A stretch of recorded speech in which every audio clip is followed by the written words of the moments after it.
नमस्कार दोस्तों, स्वागत है आपका हमारे चैनल पे। और आप सभी जानते हैं मेरा बहुत दिन से प्रयास था कि हम अपने चैनल पे कुछ बेहतर लेकर आएँ। जो भी लोग जुड़े हैं हमारे चैनल से उनको फ़ायदा हो, ठीक है। तो ये जो है ना 71 जो बीपीएससी मेंस होगा दिसंबर में, ठीक है। चांसेस है कि दिसंबर में या नवंबर में आपका मेंस एग्जाम हो जाएगा। तो उसको फोकस करते हुए, उस एग्जाम को टारगेट करते हुए ना, ये मैंने जो है ना एक प्रोग्राम लेके आया हूँ, जिसमें आपका लगभग जो है ना प्रीवियस ईयर क्वेश्चन को डिस्कस कर देंगे, करंट के जो मुद्दे चल रहे हैं वो डिस्कस कर देंगे। तो ओवरऑल जो कुल मिलाकर हम लोग बात करें तो 100 क्वेश्चन होगा लगभग, ठीक है। लगभग 100 क्वेश्चन का हमारा जो है प्रोग्राम है। और इसका फायदा पता है क्या है? वो लोग जो वनडे एग्जाम का प्रिपरेशन करते हैं, वो लोग जो वर्किंग प्रोफेशन में है, ठीक है, जो जॉब करते हैं, समय नहीं निकल पाता है। और जो लोग कट ऑफ से जो है मेंस एग्जाम तो दे रहे हैं लेकिन कट ऑफ पार नहीं कर पाते, तो उन विद्यार्थियों के लिए ना ये प्रोग्राम बहुत अच्छा है, ठीक है। क्योंकि आपको पता है ना, मार्केट में बहुत सारे मटेरियल अवेलेबल है। कितना इतना सारा है कि ना लोग समझ में नहीं आता कि किसको हम पढ़ें या किसको छोड़ें, ठीक है। तो हमारे पास समय लिमिटेड होता है। हमारा जो स्टूडेंट होते हैं ना, उनके पास भी समय लिमिटेड होता है। जो वर्किंग प्रोफेशन करते हैं तो मुश्किल से 2 से 4 घंटा ही समय निकाल पाते हैं। तो उनके लिए प्रोग्राम सही चीज़ है। अगर आप लोग को अच्छा लगता है ना, तो आप लोग ज्वाइन हो सकते हैं। ये हमारा नीचे जो नंबर है, कॉन्टैक्ट नंबर, आप इस पे बात कर सकते हैं, ठीक है। और उन लोगों के लिए मैं फिर से फोकस कर देता हूँ जो कि वनडे एग्जाम का प्रिपरेशन करते हैं और उनका पीटी क्वालिफाई हो जाता है, लेकिन जब मेंस में देते हैं तो मेंस को क्वालिफाई नहीं कर पाते हैं। तो उनके लिए ये प्रोग्राम बहुत अच्छा है, ठीक है। और आप लोग अपना फीडबैक दीजिएगा। कल भी मैंने एक क्लास को अपलोड किया था, तो उसमें से जो है कुछ लोगों ने फीडबैक दिया अपना। और देखते हैं, इसको कंटिन्यू करते हैं। अगर आप लोग को पसंद आएगा तो कंटिन्यू रहेगा। अगर आप लोग बात करना चाहते हैं हमसे, कांटेक्ट करना चाहते हैं, ज्वाइन होना चाहते हैं इस ग्रुप में, एक हमारा स्पेशल ग्रुप रहेगा, उसको हम बहुत जल्दी लिंक जो है ना अवेलेबल करवाएंगे आप लोगों को। जैसे ही उसमें लिमिटेड लोग हो जाएंगे, ज़्यादा ग्रुप नहीं रहेगा, 30 40 या 50 लोगों का ग्रुप रहेगा, जो कि 71 जो बीपीएससी मेंस है उसको टारगेट करेंगे हम लोग और अच्छे से क्लियर करेंगे। क्लियर है? चलिए, सबसे पहला क्वेश्चन यहाँ पर देख लीजिए। महात्मा गांधी के रचनात्मक कार्यों का आकलन कीजिए। ये क्वेश्चन जो है ना बीपीएससी का 70 में क्वेश्चन पूछा गया। अभी जो एग्जाम हुआ ना, ठीक है, उसमें ये क्वेश्चन पूछा गया। आइए इंग्लिश में प्रश्न देख लेते हैं। Assess the constructive work of Mahatma Gandhi. कुल मिलाकर यहाँ पे वर्ड देख रहे हैं ना, जिसको टेल वर्ड बोलते हैं, ठीक है। आकलन कीजिए, तो यहाँ पे आपको बताना है कि महात्मा गांधी ने जो रचनात्मक कार्य किए हैं कौन कौन से किए हैं, ठीक है। उस पर हम लोग बात करेंगे। आइए एक एक करके देख लेते हैं। एक चीज और, हाँ, जब भी मेंस आंसर राइटिंग करते हैं ना, तो 3 पार्ट याद रखिएगा। पहला पार्ट में होता है इंट्रो। क्या होता है? इंट्रो, ठीक है। सेकेंड पार्ट में होता है हमारा बॉडी पार्ट। क्या होता है? बॉडी पार्ट, जिसमें आपको पॉजिटिव और नेगेटिव पॉइंट लिखना होता है, ठीक है। और थर्ड में क्या होता है? हमारा कंक्लूजन होता है, ठीक है, जिसका निष्कर्ष। उसमें क्या होता है? आपको जो है ना वे फॉरवर्ड, मतलब आपको बताना है कि ये जो नीतियां हैं, ये जो पॉलिसी है वो बेहतर है, लेकिन जो कुछ चिंताएं हैं, जो यहाँ पे चिंताओं को अगर हम लोग दरकिनार कर दें या उस पर हम लोग फोकस करें और नीतियों के माध्यम से उसको सुधार करें ना, तो ये हमारे नीतियां क्या होगा? काफी अच्छा होगा। तो इस तरह के कंक्लूजन में वर्ड लिखा जाता है, ठीक है। चलिए, तो यहाँ पे इंट्रोडक्शन में आपको यह लिखना है। महात्मा गांधी से प्रश्न आया था अभी, ठीक है। प्रीवियस ईयर क्वेश्चन है, इंपॉर्टेंट है। इस बार जो है ना 38 नंबर में ये लोग क्वेश्चन पूछा गया था। कितना मार्क्स में? 38। नेक्स्ट एग्जाम में हो सकता है 71 में, हो सके तो आप में ये 8 नंबर में पूछ दे। तो हम लोग को तैयार करना है। हम 100 क्वेश्चन का सेट बना रहे हैं, ठीक है। और ये पीडीएफ जो है ना, जो लोग ज्वाइन होंगे उनको जो ये पीडीएफ दिया जाएगा, ठीक है। और पीडीएफ हमारा क्या बोलते हैं उसको, टाइपिंग हो रहा है ना, धीरे धीरे करके 100 पीडीएफ या 100 टॉपिक को हम कवर करेंगे। इसका फायदा क्या होगा? 20 क्वेश्चन जो एग्जाम में लिखना होता है 3 घंटे में, ठीक है। पेपर 1 हो गया, GS1 और GS2। तो ये क्वेश्चन आपसे छूटेगा नहीं, ये क्वेश्चन आपसे छूटेगा नहीं, ठीक है। आप 3 घंटे में 20 क्वेश्चन लिख लोगे अच्छे से, और यहाँ पर भी 20 क्वेश्चन कंप्लीट कर लोगे। और हो सके तो आपके पास समय भी बच जाए 10 15 मिनट का, तो आप अच्छे से क्वेश्चन को इवेल्युएट कर सकते हैं कि हाँ, मेरा कौन सा प्रश्न बेहतर है, कौन सा प्रश्न छूटा है। ये सब चीज आप आकलन आकलन कर सकते हो। तो आइए हम लोग आते हैं constructive work of Mahatma Gandhi. देखिए, महात्मा गांधी केवल एक स्वतंत्रता सेनानी नहीं थे, बल्कि एक समाज सुधारक भी थे, ठीक है। कंस्ट्रक्टिव वर्क पूछ रहा है ना, तब हम लोग समाज सुधारक के बारे में चर्चा कर रहे हैं कि महात्मा गांधी एक स्वतंत्रता सेनानी ही नहीं, बल्कि एक समाज सुधारक भी थे। उन्होंने भारत की स्वतंत्रता स्वतंत्रता के साथ साथ सामाजिक, आर्थिक और सांस्कृतिक पुनर्निर्माण के लिए अनेक रचनात्मक कार्य किए। बस इतना ही आपको लिख देना इंट्रो में, ठीक है। अगर आपके पास समय नहीं है ना, तो यहाँ ये फर्स्ट जो पॉइंट देख रहे हैं ना, महात्मा गांधी केवल एक स्वतंत्रता सेनानी ही नहीं थे बल्कि एक समाज सुधारक भी थे, ये भी लिख दीजिए। ठीक है, तो ये भी आपका इंट्रो हो जाएगा। अगर आपको पास समय बचता है तो आप यहाँ पर लिख सकते हो, उन्होंने भारत की स्वतंत्रता के साथ सामाजिक, आर्थिक और सांस्कृतिक क्षेत्रों में जो है रचनात्मक कार्य किए। ठीक है, चलिए, और उनके ये कार्य जो है ना भारत के विकास की नींव बने, मतलब भारत का जो विकास है ना उसका एक पिलर का काम किया, नींव डालने का काम किया। तो इंट्रो में आप जो भी आपको अच्छा लगे वो पॉइंट लिखिए यहाँ पे। ठीक है, अब आते हैं मेन बॉडी पार्ट में। बॉडी पार्ट में क्या होता है, उन्होंने कौन कौन सा काम किया, महात्मा गांधी ने कौन कौन सा काम किया कंस्ट्रक्टिव वर्क में। तो आपको लिखना है यहाँ पे, अस्पृश्यता, जो छुआछूत होता ना उसका खात्मा किया, उन्मूलन किया। असामाजिक समरसता मतलब आपस में मेलजोल, जैसे कि आप यहाँ पर लिखोगे अस्पृश्यता उन्मूलन में आप क्या लिखोगे, हरिजन आंदोलन किया, जो हरिजन थे उनके लिए आंदोलन किया, उनको सशक्त किया, उनके अधिकारों के लिए आवाज उठाए। उनको पता है ना, छुआछूत, मंदिर में प्रवेश वगैरह नहीं होने दिया जाता था, शिक्षा, ठीक है, सार्वजनिक स्थानों पे समान अधिकार नहीं होता था। तो उनका वकालत किए कि नहीं ये सब चीज को हटाना चाहिए, मंदिर में प्रवेश मिलना चाहिए, एजुकेशन पे काम करेंगे हम लोग, सार्वजनिक स्थानों पे समान अधिकार होना चाहिए। और उन्होंने हरिजन सेवक संघ की स्थापना की। ठीक है, आपको बस इतने ही पॉइंट बना के लिख देना होता है। दूसरा अगर हम लोग देखें क्या कंस्ट्रक्टिव वर्क किए, स्वदेशी और खादी का आंदोलन। आपने देखा ना किस तरह बाइकआउट किया गया, जो फॉरेन गुड था, जो ब्रिटिश का गुड था वहां पे, उसको वहां पे बाइकआउट किया गया और आत्मनिर्भरता पे फोकस किया गया। जैसे कि यहाँ विदेशी वस्त्रों का यहाँ पे क्या किया गया, बहिष्कार किया गया। हम लोग अपने जो खादी जो वस्त्र थे, चरखा, खादी पे हम लोग डिपेंडेंट होना चाहते थे। ठीक है, आत्मनिर्भरता का ये प्रतीक है। फिर यहाँ पे ग्रामीण उद्योगों पे फोकस किया गया। ठीक है, क्योंकि हमारे जो गांव है ना, महात्मा गांधी का जो कॉन्सेप्ट था ना कि हमारा जो गांव है ना वो आत्मनिर्भर बने। हमारा जो डिमांड है, चाहे वो खाद का हो चाहे किसी चीज का हो, उसका प्रोडक्शन हम खुद करें। तो अगर गांव निर्भर होगा अपने आप में तो पूरा देश निर्भर होगा। और ये कॉन्सेप्ट आज भी लागू होता है। अभी देख रहे हैं ना हमारे प्रधानमंत्री जी वोकल फॉर लोकल कॉन्सेप्ट को जो है आगे बढ़ाने की बात कर रहे हैं, आत्मनिर्भरता की बात कर रहे हैं। अभी मन की बात में भी उन्होंने कहा कि जहां तक पॉसिबल हो अपने देश की सामान खरीदे, अपने लोगों का सामान खरीदे। आप लोग जो विदेश टूर करना चाहते हैं ना, तो अब भारत इतना बड़ा डाइवर्सिटी है ना, आप वहां पे जाइए। ठीक है, आप जो भी प्रोडक्ट खरीदते हैं ना, तो आप कोशिश कीजिए कि जो यहाँ के लोग बनाए ना उनको प्रोडक्ट को प्राथमिकता दीजिए जहां तक पॉसिबल हो। तो ये सब क्या है, लोकल फॉर वोकल। ठीक है, और महात्मा गांधी का जो कॉन्सेप्ट था ना स्वदेशी और खादी आंदोलन, वो आज भी प्रासंगिक है। क्लियर है, इसलिए हमने इस टॉपिक को कवर कर रहे हैं।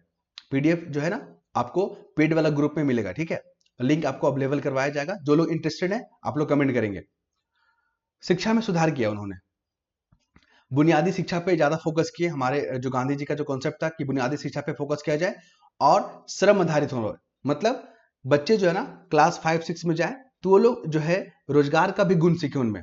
क्योंकि अभी का आप देख रहे हो ना, बहुत लोगों के पास डिग्री है लेकिन लोगों के पास स्किल नहीं है, तो जॉब कहाँ से मिलेगा। तो गांधी जी बोलते हैं एजुकेशन के साथ साथ उनको जो है स्किल भी दिया जाए, उसी को बोला जाता है श्रम आधारित शिक्षा। ठीक है, क्राफ्ट पे जोर दिया, बच्चों में स्किल डालिए। शिक्षा को जीवन उपयोगी बनाया गया और नैतिक मूल्यों, मतलब एजुकेशन में नैतिक मूल्य को भी इंक्लूड कीजिए, साथ में जीवन को कैसे जीना है वो कॉन्सेप्ट भी लाइए वहां पे। ठीक है, कंस्ट्रक्टिव वर्क में और देखेंगे स्वास्थ्य और स्वच्छता पे। इन्होंने जो है ना स्वच्छता पे फोकस किया, इन्होंने स्वास्थ्य पे फोकस किया। मतलब स्वच्छता को स्वतंत्रता से भी अधिक महत्वपूर्ण बताया गांधी जी ने।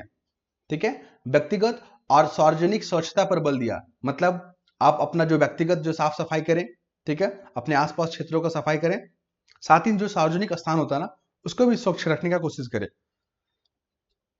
फिर ग्रामीण क्षेत्रों में सफाई अभियान को भी चलाया। तो आपको ये सब कीवर्ड जो है ना, जब एग्जाम आप दे रहे होंगे, मेंस का एग्जाम जब आप दोगे तो सब कुछ पढ़ा होता है आपका, लेकिन एग्जाम से पहले जो एक हफ्ता का जो टाइम होता है ना वो क्रूशियल टाइम होता है। अगर उसमें आप कीवर्ड भी याद रखेंगे ना तो आप अपने क्वेश्चन को अटेम्प्ट कर लोगे बढ़िया से। ठीक है, क्योंकि इस बार जो मेंस हुआ ना, बहुत लोगों का आपने फीडबैक देखा, मैंने लोगों से बात किया तो वहां पे लोगों का क्वेश्चन छूट गया। लोग क्वेश्चन को कंप्लीट नहीं कर पाए, टाइम मैनेजमेंट नहीं कर पाए, क्वेश्चन को समझ नहीं पाए कि उसमें कंटेंट क्या मांगा जा रहा है। ठीक है, जबकि लोग पढ़े थे, प्रैक्टिस भी किए थे, लेकिन जो होता है ना एग्जाम का प्रेशर, लोग उसको हैंडल नहीं कर पाए। ठीक है, तो हम नहीं चाहते हैं कि आप लोग के साथ ये सब चीज हो। ठीक है, जो भी बेहतर जो सीरियस है ना वो लोग मुझे कांटेक्ट करेंगे, वो लोग। ठीक है, और उन्हीं को जो है हम अपने ग्रुप में शामिल करेंगे। क्लियर है, चलिए अब है ग्राम स्वराज की अवधारणा। अब ये ग्राम स्वराज की अवधारणा भी जो है महात्मा गांधी का कंस्ट्रक्टिव वर्क था, संरचनात्मक कार्य था। जैसे कि आत्मनिर्भर गांव पे फोकस किया गया, पंचायती राज, ठीक है, स्थानीय स्वशासन पे जोर दिया गया, कृषि, कुटीर और स्थानीय संसाधनों पर जोर दिया गया। ये सब जो कॉन्सेप्ट है ना, आज भी रिलीवेंस है। हमारा जो प्रधानमंत्री जो है ना, हमारे प्रधानमंत्री वो क्या कर रहे हैं, आत्मनिर्भर की ओर जोर दे रहे हैं। मेक इन इंडिया पे काम होगा, ठीक है, वोकल फॉर लोकल पे काम होगा। तो अगले बार जब मेंस एग्जाम होगा ना, फिर से ये टॉपिक इंपॉर्टेंट है। ऐसा नहीं कि एग्जाम में पूछ लिया तो दोबारा नहीं पूछेगा। 38 नंबर में पूछा ना, नेक्स्ट टाइम जो है आपसे 8 नंबर में पूछ ले। तो आपको बस पॉइंट लिख के यहाँ पे कंक्लूजन, इंट्रो और बॉडी पार्ट लिख के यहाँ पे अपने क्वेश्चन को कंप्लीट करना है। जो टॉपर होते हैं ना, मान लीजिए उनको 5 मार्क्स मिल रहा है, तो आपको 4.5 मार्क्स मिल जाएगा अगर आप इतना कंटेंट लिख लेते हैं तो। ठीक है, मैं फिर से दोहरा देता हूँ, ये उनके लिए काफी हेल्प रहेगा जो वर्किंग प्रोफेशन में है, जो लोग वनडे एग्जाम का प्रिपरेशन करते हैं और उनको मेंस देने का मौका मिलता है, लेकिन वो परफॉर्म बेहतर नहीं कर पाते हैं और एग्जाम उनका छूट जाता है। थर्ड, उनके लिए जो बहुत ही लिमिटेड समय है उनके पास, ठीक है, और चाहते हैं कि वो मेंस वगैरह क्वालिफाई करे, और जो इस बार भी जो सीट है ना, लगभग 1300 के आसपास आ चुका है। ठीक है, बहुत जल्द आपको नोटिफिकेशन देखने को मिलेगा। तो हम चाहते हैं कि 1300 में अपना कोई भी एक रैंक लेके आप लोग आ जाए। क्लियर है? चलिए, अब यहां पर बात करेंगे नारी सशक्तिकरण, मतलब वीमेन एम्पावरमेंट पे भी फोकस किए गांधी जी ने। वो क्या किए, महिलाओं को स्वतंत्रता आंदोलन में भाग लेने के लिए प्रेरित किए। ठीक है, जो प्रदा प्रथा था, बाल विवाह था, दहेज प्रथा था, उनका विरोध किए। ठीक है, तो ये सब कंस्ट्रक्टिव वर्क के अंतर्गत आएगा महात्मा गांधी का। उसके बाद एक और है सर्वधर्म स्वभाव, मतलब जितने भी धर्म है हमारे भारत में, क्योंकि आपको पता ना, हमारे भारत में डाइवर्सी है, मतलब डाइवर्सिफाई है, मतलब अनेकों धर्मों के लोग रहते हैं और सौहार्द के साथ रहते हैं। तो उन पे उन्होंने फोकस किया। आपने देखा था ना, जो कौन सा आंदोलन हुआ था 1920 में, खिलाफत आंदोलन। तो गांधी जी को पता था कि अगर हमको स्वतंत्रता चाहिए ना, तो हमें सभी वर्गों पे फोकस करना होगा, सभी वर्गों को हमको मिला के चलना होगा। क्योंकि अगर सभी वर्गों को नहीं ना फोकस करेंगे, तो ब्रिटिश जो अंग्रेज है ना, वो क्या करेगा, डिवाइड एंड रूल खेलेगा और हम लोग को अलग थलग करने का कोशिश करेगा।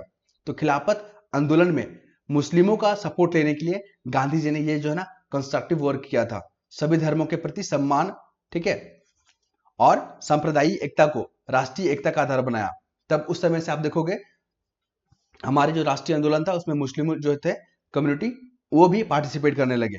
ठीक है, सभी लोग मिलके एकजुट होकर देश को आजादी कराने में महत्वपूर्ण योगदान दिए।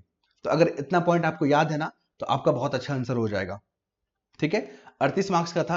अगर आप इतने ही कंटेंट को लिख देते ना, तो बाकी लोगों को मिलेगा 22 नंबर, आपको जो है ना 20 से लेकर 22 के बीच में कोई भी नंबर मिल सकता है एग्जामिनर के द्वारा।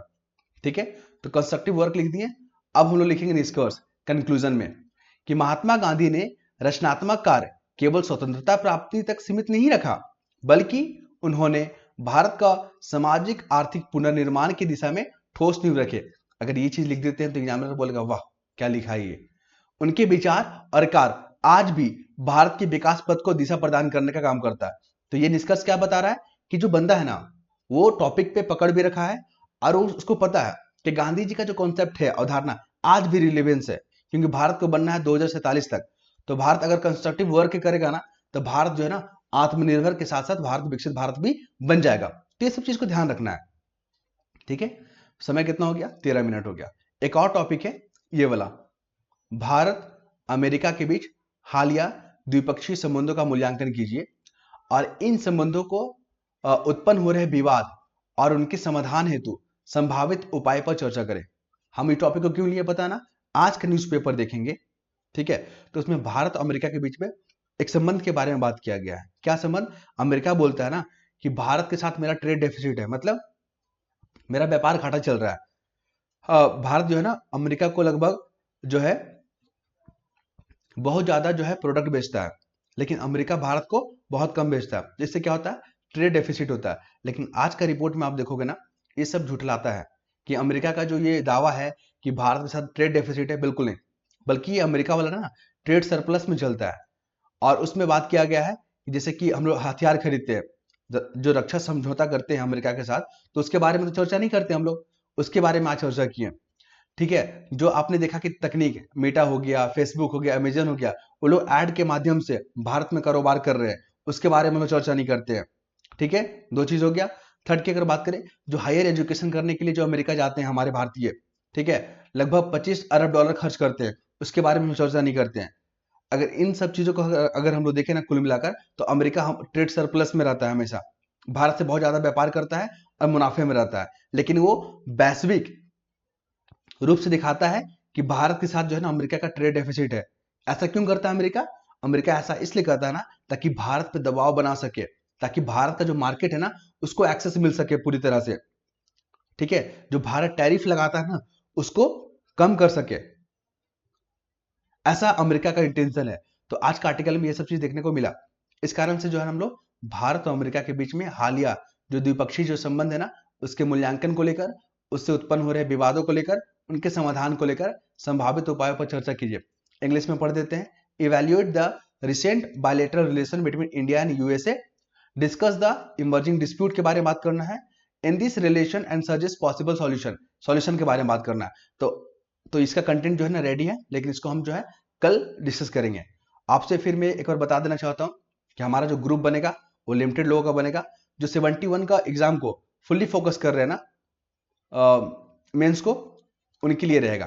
तो नंबर फिर से एक बार हम यहाँ पर लिख देते हैं, क्योंकि जो लोग कांटेक्ट करना चाहते हैं, ग्रुप से जुड़ना चाहते हैं, और 9430357042, ठीक है।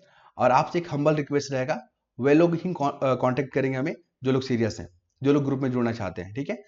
और और क्या, ठीक है। नेक्स्ट वीडियो में हम लोग नेक्स्ट टॉपिक को डिस्कस करेंगे। ओके, धन्यवाद।